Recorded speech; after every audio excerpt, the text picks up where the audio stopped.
In just a few short years, Tierney Sutton has burst on the music scene with her unique vocal stylings on jazz standards. Her latest CD, Dancing in the Dark, which is a tribute to Frank Sinatra, has shot to the top of the jazz charts. It is a great pleasure right now to welcome to the program Tierney Sutton. And Tierney, thanks for being with us. How are you tonight? I am just great. Thank you for having me. Oh, no problem. Yeah, we've been playing the CD since we got it here, I guess, about 6-8 weeks ago. And congratulations on it. It's a wonderful CD. Oh, thank you. Thanks for playing it. How did the project come about? Well, the project came about basically because about 10 years ago, I started to listen to a lot of the Frank Sinatra ballad records. Before that, I wasn't a real fanatic about Frank Sinatra.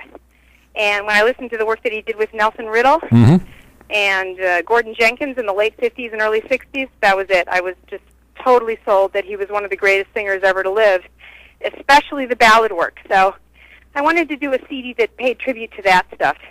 Yeah, he made so many wonderful records. I guess you could say the Capitol years were his best, weren't they? I think that that's pretty much accepted as the truth of the matter. And when he died, most of the critics said that those were the most important records of his. Especially the, like you said, the slower ballads, which he did, were unbelievable. He could swing it, obviously, but the ones where he almost with a piano alone, I know he did it with strings and an orchestra with Nelson Riddle, but those were unbelievable records, and you really captured that with your own style on this particular CD, Dancing in the Dark. Yeah, thank you. Actually, the cut that you played is one of the few, is the only real little swinging thing on the entire record. Yeah, we'll play... There's some stuff with different feels, but...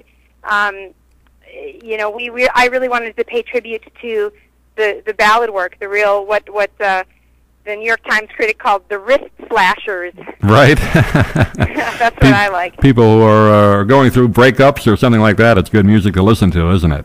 Yeah, I think one of the jokes that I've made in live shows is that the record says dedicated to the music of Frank Sinatra or inspired by the music of Frank Sinatra. But more accurately, it should say on the record, inspired by Ava Gardner. That's right. That's right. You know, because that's really where it comes from.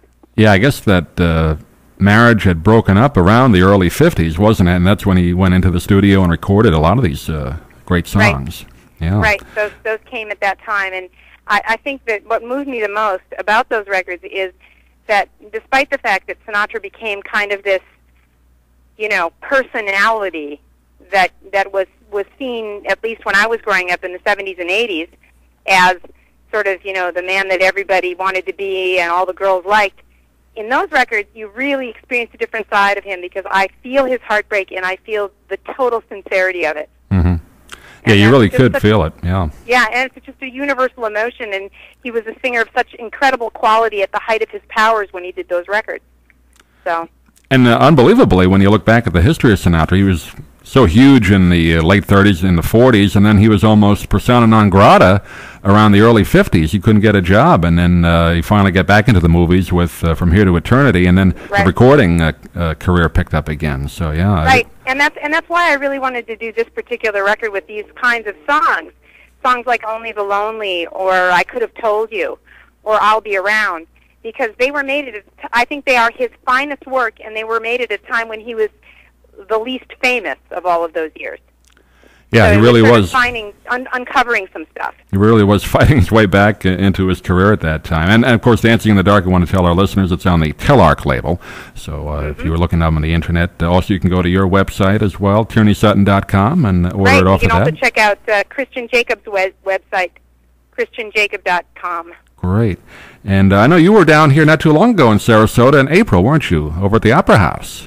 Did a concert down here? And we were also in West Palm with the Palm Beach Pops, and we were also in Coral Gables, Florida, a few weeks ago. So we've been in and out of Florida quite a bit. Yeah, I know our audience down here enjoyed seeing you. Big jazz club, big jazz aficionados in this area. I'm sure they were very appreciative of you. How did you find Sarasota when you were down here? Had you been here before? It was absolutely wonderful, and I've had some good radio friends in the Tampa area for a long time. So it's a nice place for us to be. We enjoyed that show very much. Any plans on coming back next year on your tour? I hope so. I know that there's already a move to come somewhere in southern Florida, and I would imagine that we'll expand that into other parts of the state as well. Great, yeah, we'll look forward to that. And actually, we're on the internet now, our station, and you'll be performing next, I guess, August 27th through 29th out in Hollywood. Yes, we'll be in Hollywood at Catalina Bar and Grill, and we're going to be at Carnegie Hall. That's going to be exciting in February the 18th or 17th. I can't remember which it is. With the New York Pops, and that's going to be exciting. Have you played Carnegie Hall before? No, we have not, so that's going to be very exciting. And then we're going to be back at the Oak Room at the Algonquin Hotel for the month of March. Oh, great, yeah. So for those of the folks there that maybe go between Florida and New York, and I know there's a lot of those. There certainly are, yes. I'll let them know that. I know I first came across your music, thankfully, Jonathan Schwartz radio program. I grew up in New York, and he does the radio program, which you can hear on the internet, and I know he's been a big boost of your career, hasn't he? Oh, absolutely. God bless Jonathan Schwartz. That's all I have to say. Now, he's a great supporter of ours, and I also, I mean, maybe I'm prejudiced, but I also find him to be just an incredible resource of information about the music.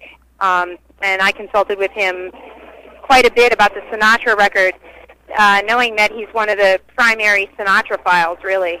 He really is. I just read his book. I don't know if you had a chance to read it yet, his autobiography. Yes, I have. A very interesting book, and a lot of stories I had no idea, the things that he had went through. But, yeah, he is really an encyclopedic, he has encyclopedic knowledge of all music, but particularly Sinatra, doesn't he? Oh, absolutely. Yeah, and he really has just a deep, passionate caring about the music. A lot of people that write about jazz, you know, they have their opinions, but they're not necessarily passionate about always investigating. I mean, he's constantly listening to music and looking for new music. I mean, having gotten to know him a bit over the last couple of years and spent a lot of time in New York, I mean, every time I talk to him, he's researching something new, and he's found something new, and he's asking me about this or that. You know, have I heard this or have I heard that? He's just really constantly on the prowl for stuff.